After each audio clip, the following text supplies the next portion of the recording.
Chapter 8. Catherine is ill. 1783.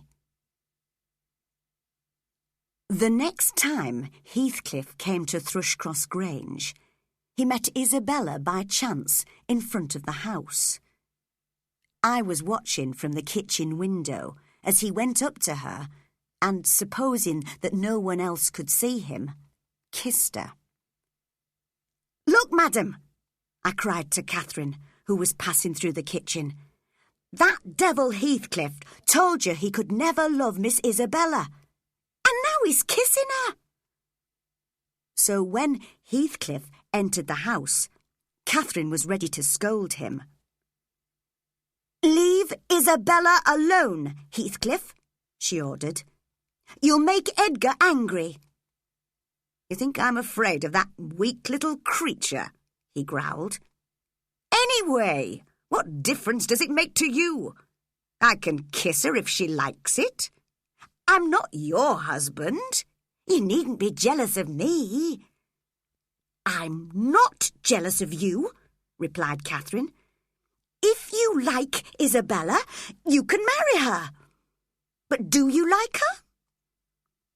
"It's you I want to talk about, Catherine.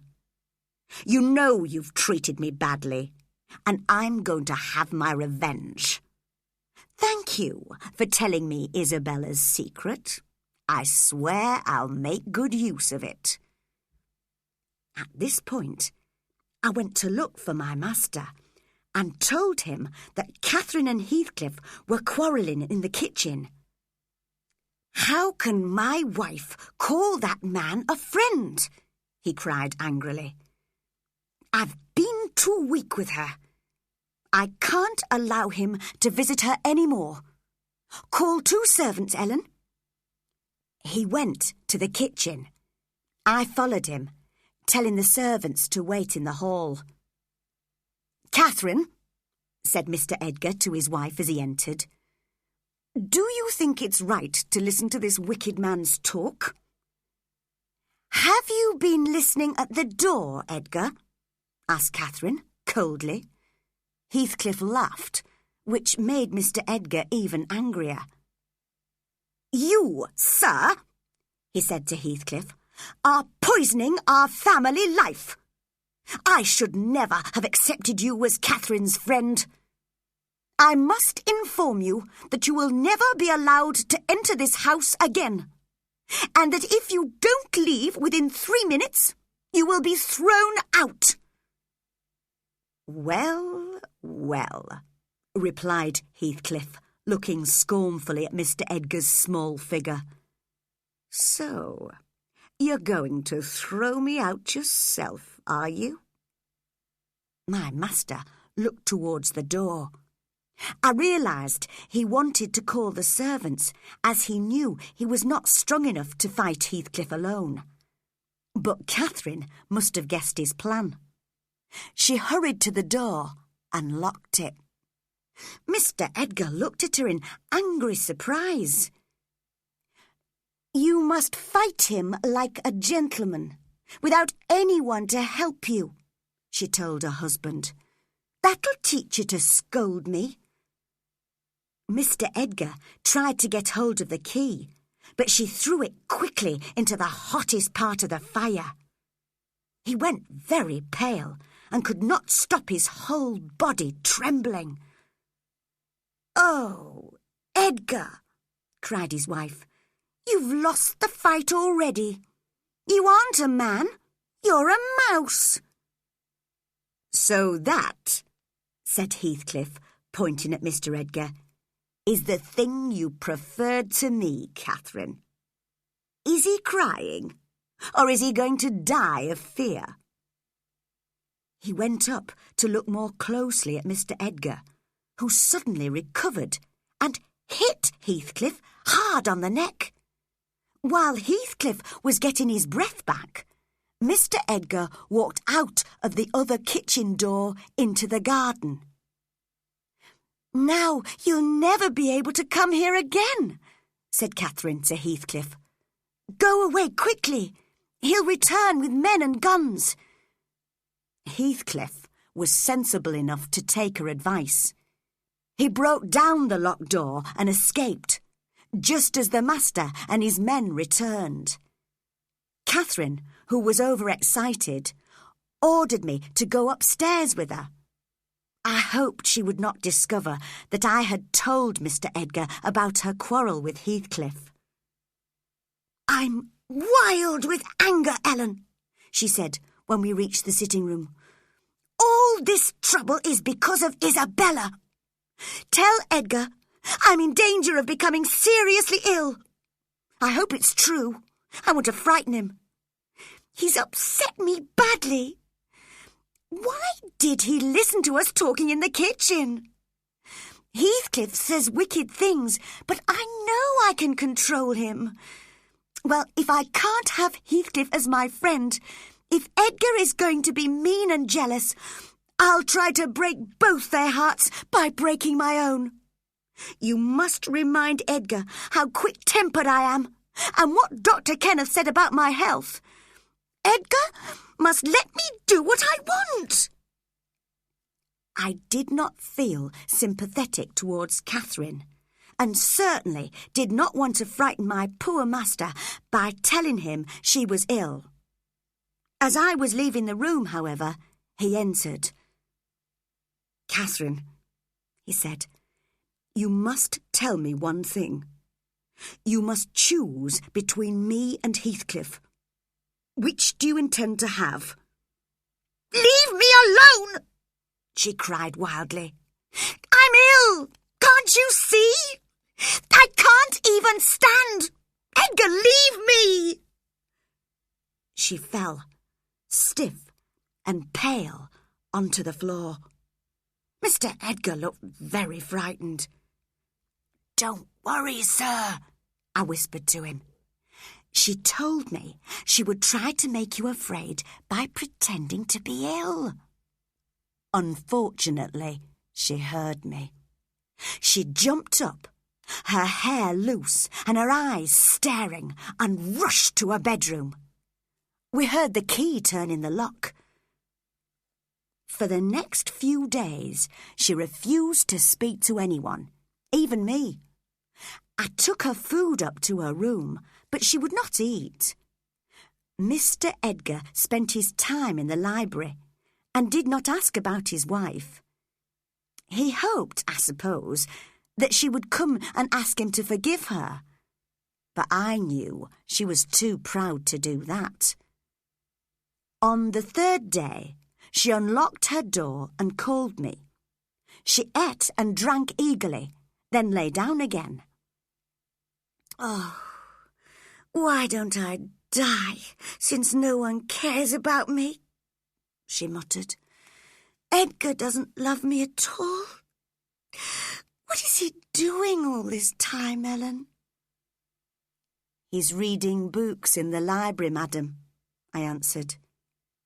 "Reading books?" she cried, shocked. "And I'm dying up here? My God, does he know how I've changed, how ill I am? Can't you tell him I'm seriously ill, Ellen?" "You forget, Mrs. Linton, that you've eaten tonight. I'm sure you'll feel better tomorrow morning."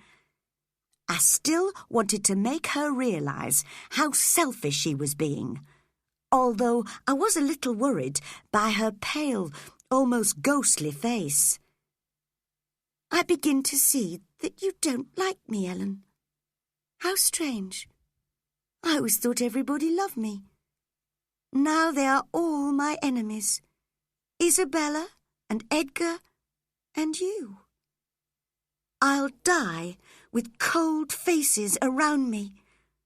I've had terrible dreams these past few nights, you know. Open the window, Ellen. I'm so hot."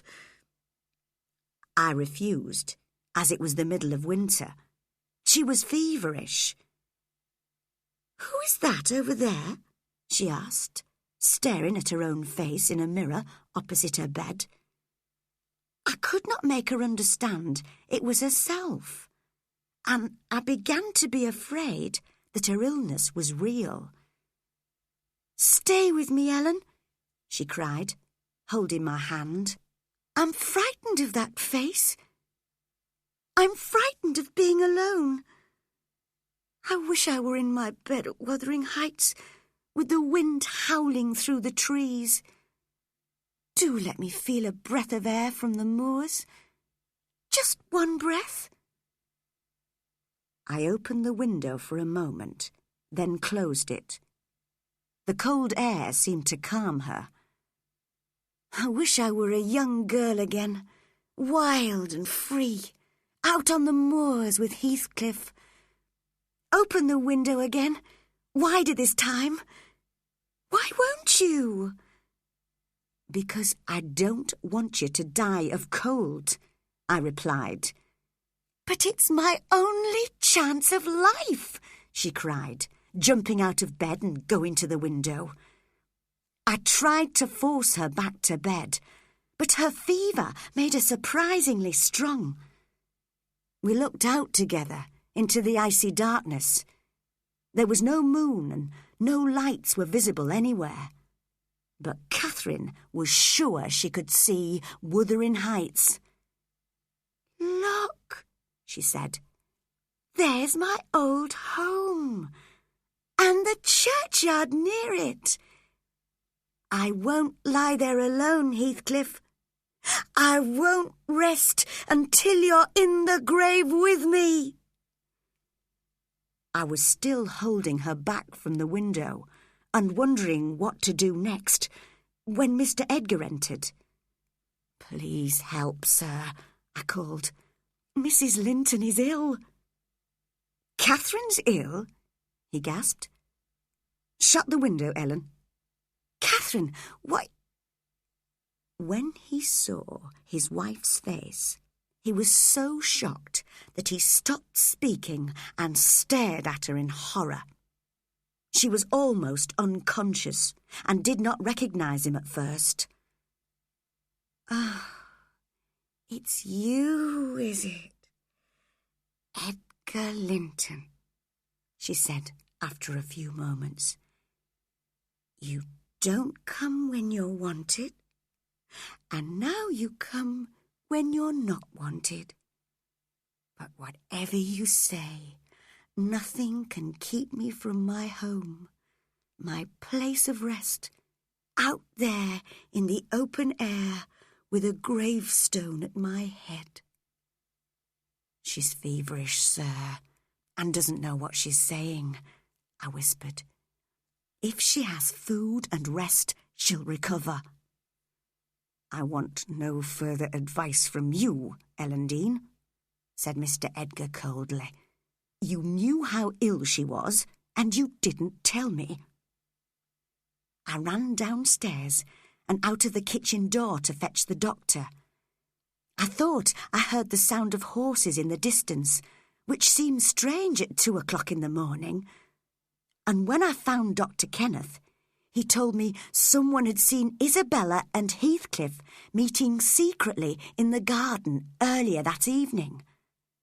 That night, none of us slept. We all sat together and waited while the doctor stayed with his patient. He told us he hoped that Catherine would recover if we kept her very quiet. In the morning, we discovered that Isabella's room was empty. She had run away with Heathcliff.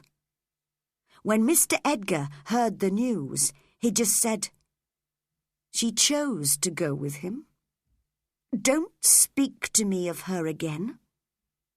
I no longer think of her as my sister."